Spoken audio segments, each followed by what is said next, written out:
بسم اللہ الرحمن الرحیم نحمدہ ونصلی ونسلم علی رسولہ النبی الکریم اما بعد قال النبی صلی اللہ علیہ وسلم رب صائم لیس لہ من صیامہ الا الجوع وقال فی مقام آخر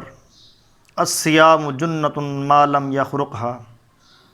او کما قال علیہ الصلاۃ والسلام صدق اللہ العظیم وصدق رسولہ النبی الکریم ونحن علی ذلک لمن الشاہدین والشاکرین والحمد للہ رب العالمین۔ سامعین محترم، گزشتہ بیان کے اندر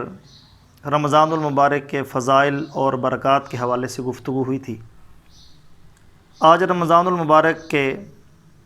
اس بابرکت مہینے میں ہم اپنے روزے کی حفاظت کس طرح کر سکیں گے، کیسے ہم اپنے روزے کی حفاظت کریں، کون سے امور ضروری ہیں جن کی وجہ سے ہمارا روزہ وہ گناہوں سے بچا رہے اور ہمارا روزہ اللہ رب العزت کے ہاں ہمارے لیے سفارش کا ذریعہ بنے۔ تو اس کے لیے اللہ کے نبی صلی اللہ علیہ وسلم نے جو اعمال ہمیں بتائے ہیں، ہمیں ان اعمال کو اختیار کرنا چاہیے۔ تو حدیث مبارکہ ہے،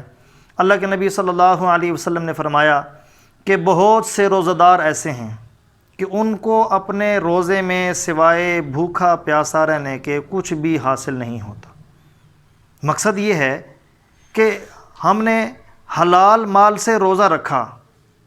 حلال مال سے ہم نے سحری کی، حلال مال کمائے ہوئے حلال مال سے، حلال رزق سے ہم نے صبح سحری کھائی ہے، لیکن دن بھر ہم ایسے اعمال کے اندر مبتلا ہو گئے کہ ہم بجائے اس کے کہ روزے سے اجر حاصل کریں، الٹا حرام کاموں کی وجہ سے ہم ایسے گناہ لے کر اللہ کے سامنے پیش ہوئے کہ وہ روزہ بجائے ہمارے لیے اللہ کے ہاں بخشش کا ذریعہ بنے، الٹا ہمارے لیے وہ پکڑ کا سبب بن گیا۔ تو اس لیے حدیث کے اندر فرمایا کہ بہت سے روزہ دار ایسے ہیں کہ ان کو روزے کے اندر سوائے بھوکا پیاسا رہنے کے کچھ بھی حاصل نہیں ہوتا۔ اس کے دو مفہوم حدیث کے اندر بیان ہوئے ہیں۔ ایک اس کا مقصد یہ بتایا ہے کہ اس کا معنی ہے غیبت کرنا،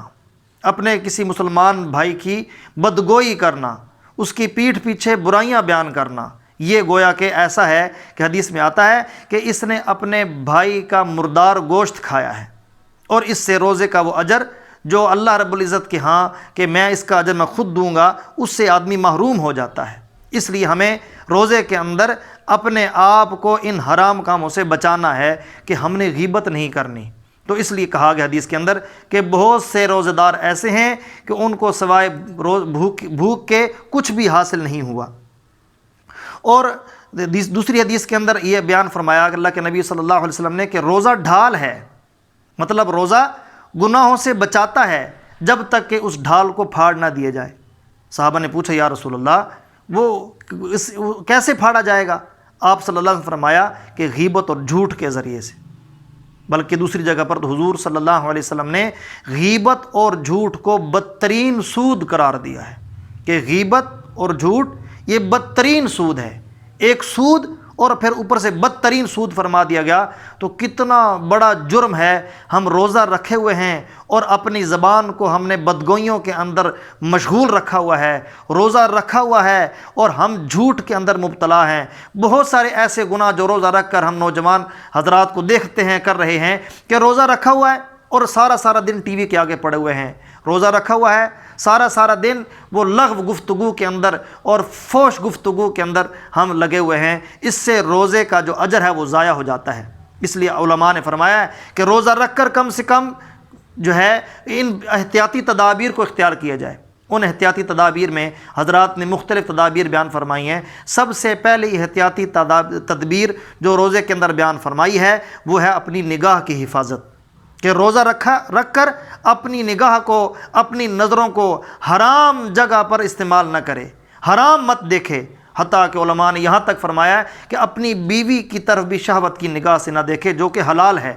تو نگاہ کو حرام جگہ پر استعمال کیسے کیا جا سکتا ہے؟ اسی طرح دوسری احتیاطی تدبیر جو علماء نے بیان فرمائی وہ زبان کی حفاظت ہے کہ اپنی زبان کو غلط گفتگو کے اندر مبتلا مت کرے، اپنی زبان کو زیادہ سے زیادہ اللہ رب العزت کے ذکر کے اندر تر رکھے، قرآن مجید کی تلاوت کے اندر مشغول رکھے، اللہ رب العزت کے پیارے پیارے ناموں سے الحمدللہ، اللہ اکبر، سبحان اللہ والحمدللہ، لا الہ الا اللہ واللہ اکبر، ان بڑے بڑے ناموں کے ساتھ اللہ کو یاد کرے، اپنی زبان کو تر رکھے، اپنی زبان کی حفاظت کرے، غلط گفتگو نہ کرے، جھوٹ نہ بولے۔ اسی طرح علماء نے فرمایا اپنی کان کی بھی حفاظت کرے، کہ جس طرح غیبت کا کرنا حرام ہے، اسی طرح غیبت کا سننا بھی حرام ہے، کہ کسی کی غیبت ہو رہی ہے، کسی کی پیٹھ پیچھے اس کی برائی ہو رہی ہے، اس کے اوپر کان بھی نہ دھرا جائے، کان رکھ کر نہ سنا جائے کہ کیا بات ہو رہی ہے، یہ کسی کی غیبت کا سننا بھی حرام ہے۔ اسی طرح چوتھی احتیاطی تدبیر کہ اپنے جسم کے باقی اعضاء کی بھی حفاظت کرے، کہ اپنے ہاتھوں کو غلط جگہ پر استعمال نہ کرے، اپنے ہاتھوں سے غلط چیز نہ پکڑے، اپنے پاؤں کے ذریعے سے غلط جگہ پر چل کر نہ جائے، اپنے جسم کے باقی اعضاء کی حفاظت کرنا بھی یہ روزے کی آداب میں داخل ہے۔ اسی طرح احتیاطی تدبیر میں یہ تدبیر بھی داخل ہے کہ حلال مال سے روزہ افطار کرے، حلال مال سے روزہ افطار کرنے کے ساتھ ساتھ بھوک سے کم کھائے، شکم سیر ہو کر نہ کھائے، کہ یہ نہ ہو کہ آدمی جو ہے دن بھر بھوک پیاس برداشت کرنے کے بعد افطاری کے وقت میں اتنا کھا رہا ہے کہ پھر اٹھنے کی ہمت نہیں ہو رہی۔ اس سے جو روزے کا مقصد ہے وہ حاصل نہیں ہوتا، کہ روزے کا مقصد یہ ہے کہ ہم اپنی نفسانی خواہش کو ماریں،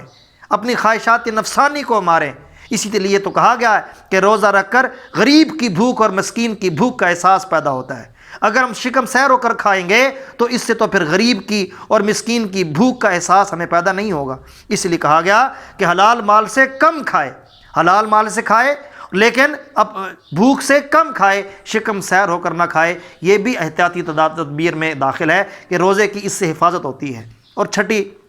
اور آخری تدبیر کہ اس بات سے ڈرتے رہنا کہ معلوم نہیں میں نے روزہ رکھا ہے اللہ کے ہاں مقبول ہوگا بھی کہ نہیں ہوگا۔ ہمارے حضرات علماء کرام، صحابہ کرام رضوان اللہ علیہم اجمعین، وہ لوگ جب اعمال کیا کرتے تھے تو اپنے عمل کے بعد اللہ سے ڈرا کرتے تھے کہ معلوم نہیں کہ یہ جو عمل کیا ہے اللہ کے ہاں مقبول بھی ہوگا کہ نہیں، معلوم نہیں یہ عمل کہیں ریاکاری میں داخل نہ ہو گیا ہو، لوگوں کے سامنے دکھلاوے میں نہ داخل ہو گیا ہو، کہ لوگ مجھے کہیں گے کہ بڑا روزے دار ہے، تو کہیں اللہ کے ہاں یہ پکڑ کا سبب نہ بن جائے۔ اس لیے اپنے اس عمل کے بعد اللہ سے ڈرتے بھی رہنا۔ تو اللہ پاک ہمیں روزے کی حفاظت کرنے کی توفیق نصیب فرمائے، اور جو روزے کے آداب ہیں ان آداب کی رعایت رکھتے ہوئے اللہ رب العزت کے سامنے ہمیں اپنے اس روزے کو جو ہے مکمل عاجزی و انکساری کے ساتھ اس کو پورا کرنے کی توفیق نصیب فرمائے۔ آخر دعوانا الحمدللہ رب العالمین۔ السلام علیکم ورحمۃ اللہ وبرکاتہ۔